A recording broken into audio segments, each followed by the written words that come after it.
چاق زن عبادت ہے والله.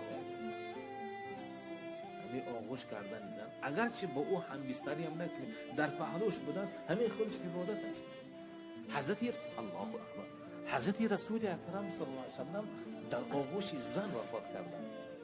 در آغوش مادرمان حضرت عایشه، در آغوش سر مبارک پیامبر صلی الله علیه و در سینه حضرت عایشه بود. در آغوش بود. دونیزین در آغوش بود. در آغوش پیامبر صلی الله علیه و پیامبر صلی الله علیه و در آغوش حضرت عایشه. برای خاطر پیامبر صلی الله علیه و فرمود که از دنیای شما برای من چند چیز پسند است.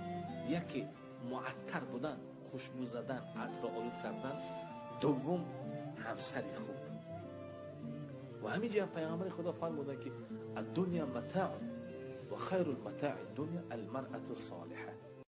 در زندگی وقتی که شما زن در نکاح خود در آوردین، خداوند میگوید با آنها معامله خوب کنید، با آنها زندگی نیک را انجام دهید.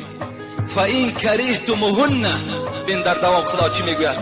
اگر مبادایی که شما این زنها را دوست نداشتید، این زنها وقتی که برای شما پسند نباشد، ممکن از روی جمال، ممکن از روی خصلت، ممکن از روی رفتار اگر به شما معقول نباشند، فعسى ان تکرهوا شیئا و یجعل الله فیه خیرا کثیرا. ای بنده من، خدا میگه هوشیار باش، اگرچه همین زن به تو معقول نیست، اگرچه شکل همین به تو معقول نیست، گفتارش به تو معقول نیست، شاید که در آن چیزی که خدا میگوید برای شما پسند نباشد، برای خدای شما پسند باشد.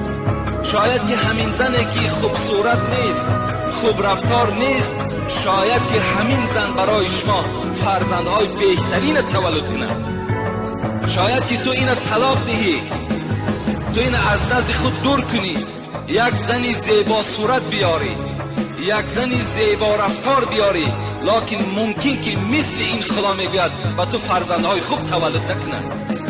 در آن چیزی که شما بد میبینین، شاید خدای شما و نقص بینه. این خدای مهربان به سوی بندگان، به سوی مردها مراجعت دارد. پیغمبر خدا هم چی میگوید؟ لا یفرک مؤمن مؤمنة این کره منها خلوقا رضی منها آخره. این حدیث ابو داود است. پیغمبر خدا گفتند ای مردها، وقتی که از زنها شما اگر گفتاری ناخوب میشنوید، یا در معامله زندگیتون جنجال میکنید، یا اینکه یگان دشنام برای تو میدهد، یا اینکه از خانه قهر کرده میرود، لا یفرک، پیغمبر گفتند تو غمگین نشو، تو خشمگین نشو، در طلاق کردن شتاب نکن، رضی منها آخر، شاید که فعل دیگری زن تو را راضی کنه.